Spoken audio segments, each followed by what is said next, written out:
Mandi a tutti e un grande saluto a tutti. Possiamo dimezzare i costi delle 4 ex province. Possiamo riequilibrare la geopolitica tra Friuli e Trieste a statuto speciale invariato dopo la legge costituzionale 1 del 2026. Possiamo riunificare tutto il Friuli dal Livenza al Timavo sotto l'antico, sempre nuovo capoluogo di Aquileia.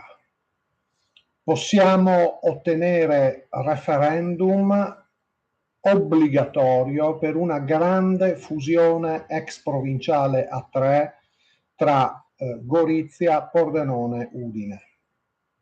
Possiamo ottenere migliori servizi grazie a un maggior ritorno fiscale sui nostri rispettivi territori.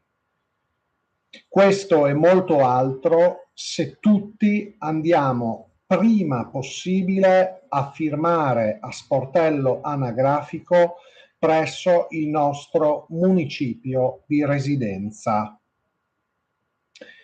Corriamo in comune a firmare. Non abbiamo tanto tempo per aderire e firmare e possiamo farlo solo su cartaceo.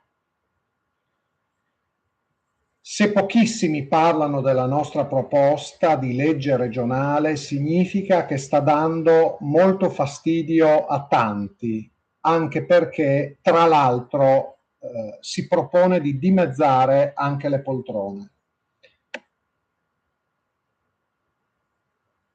Abbiamo dovuto ancora una volta prestare il nostro canale al comitato dei promotori della proposta di legge regionale a iniziativa popolare per la istituzione di 2 soli enti locali di area vasta intermedi tra Regione Autonoma Friuli-Venezia Giulia e comuni, uno per il Friuli e uno per Trieste.